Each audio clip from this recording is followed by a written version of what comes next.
Tell us a little bit more. Yeah, so my business partner Gabriel and I started the company back in 2010 because we were looking around for pellet stoves for our own uses, and that's what got us started on the journey, as it were. Yeah. What was the problem at the time that you were seeing? Why didn't you like what was there? They're incredibly noisy.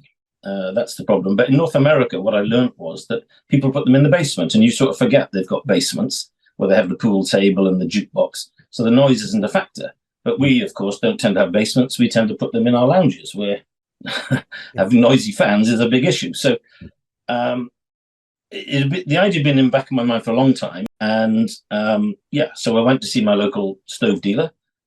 Yeah. And he said, well, such a thing doesn't exist to his knowledge. So we started looking around and we identified that gap. So you found a problem. You went away, and because you're both sort of engineering people, you designed the solution. We were aiming for your classic sort of small British black box that would fit into a typical sort of recess, really. But would you say though that the smaller it is, the less output? Isn't that going to be one of the things on somebody's mind? Yeah. Actually, the constraining factor was enough room to have a typical day's operation of fuel. Right. So and 10 hours worth of a hopper is that quite large? I mean, physically, if you had to sort of... it's about 15 kilograms. What's that? About 20 liters, if that's meaningful. In a word, it's convenience. A wood pellet stove is an automated machine, so it lights itself, it feeds itself, it modulates. In other words, the amount of fuel it feeds is regulated by a computer which is on board, so it saves energy, and it's about 20 to 30 times cleaner in terms of emissions. So the big challenge in the wood stove industry right now is emissions particulates, particularly in urban areas. And wood pellet stoves are about 20 to 30 times cleaner in terms of what comes out of the chimney compared to a log burner. Kiln dried logs, 11 pence per kilowatt hour. Wood pellets, less than 8.5 pence per kilowatt hour. Big difference. Big difference, yes. Yeah, I think as I say, wood logs are not as natural as you might suppose. They've gone through a process to dry them. And wood pellets are made from different material. Wood pellets made from sawdust. So that's a co-product or a residue, if you like, or a byproduct from other operations. You've got 3 stoves currently. You've mentioned one already, the Lundy 8, which is a boiler related stove. What are the other 2?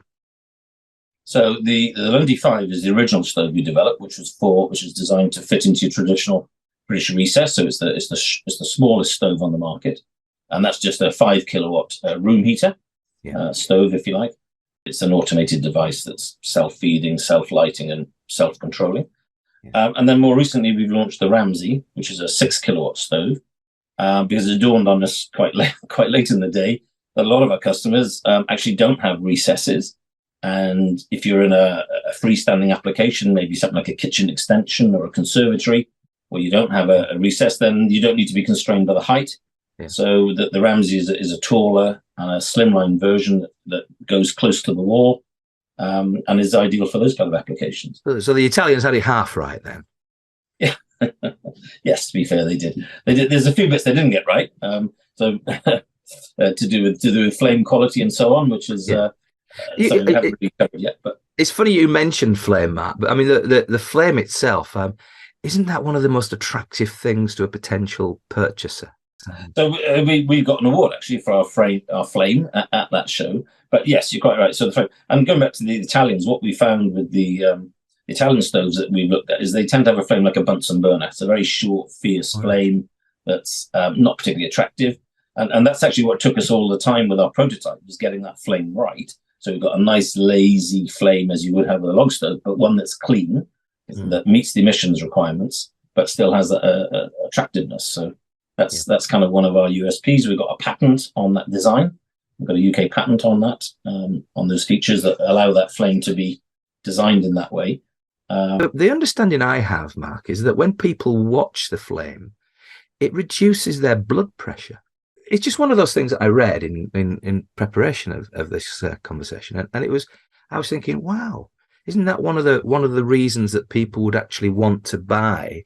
I mean, yeah, it's not the top of it, but at the end of the day, if you're going to relax in your living room, and I mean, all right, if there's TVs on around, but there's a flame there that naturally just decompresses after a tough day. That's how we live up here. That's how you live in Northumberland. But that's a theory of it, Graham. Surely that we've evolved for thousands and thousands and thousands of years of that way of living. Yeah, no, I think it is. Talking to PCs and things in the terms of the human race, is about the last 2 minutes. Well, that's true. But it's something to bear in mind, and I'm sure it's something your flame reflects. If the dog is happy to lie in front of the stove, then all's well.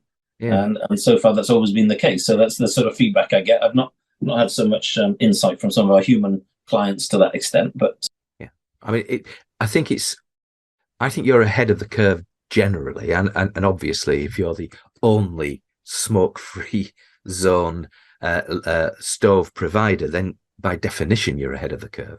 But you've made it that way, haven't you? You looked at the market a few years ago and then designed your own stoves for this market. So they're made in Britain. Actually, they're made in Wales, aren't they? They are. They're made in Cardiff, in Wales, where we're based. So do you source the metals that go into the stove from this country as well, or from Great Britain? Yes, we do. Yeah, they come from 20 miles down the road, just outside Port Talbot. Is our steel fabricator. So yeah, it's all very local to us. And then do you offer some kind of warranty with regard to if you like, just the stove itself? Yeah. So the main chassis, we offer a 5-year warranty on it. It's fully welded. It's very robust bit of kit. It weighs about 110 kilos. 4 mil thick steel that's welded. Yeah. The one thing that we really haven't touched on is one of the sort of uniquenesses of your boilers, and that's something called a balanced flue. Tell me a bit about that.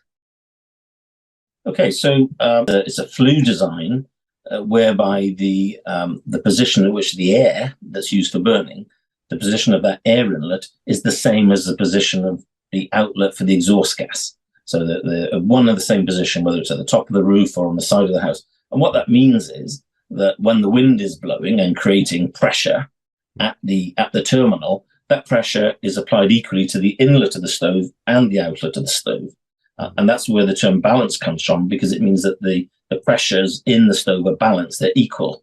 And therefore the wind has no effect on the efficiency of the stove, essentially. Sorry, Mark. That's interesting, because you've got the standard old-fashioned log burner will have a chimney on it, go up. Yes. Standard gas boiler will be sitting on the wall, have the balanced flue straight out the back of the boiler through the wall. Does that mean that you can now effectively make redundant having a chimney? We don't really sell stoves for conventional flue applications anymore. Because apart from obviously the advantages that are inherent with the balanced flue in terms of the wind not affecting the stove, you also get about a 10% efficiency uplift, because you're recovering a lot of the energy wasted up the chimney. It's used to preheat the air that's coming in for the burning. Is it just a factor of being an engineer that you couldn't just walk on by when you came across those stoves in the past? One of the things about your stoves is that you just click it, don't you? It's like a remote control. I mean, you just click the thing and then off it goes, and it starts. Yes, absolutely, that's right. Yeah, and it's got timers on board as well, so it'll start itself, early in the morning, so that it's on when you come down in the morning typically, and then it'll turn itself off automatically, or as you say, with a remote control. Yeah. So it's very much a sort of modern experience, shall we say? Wow, I think it's an amazing product, and today, Mark, you've been an absolutely first-class guest on the Next 100 Days podcast. Thank you.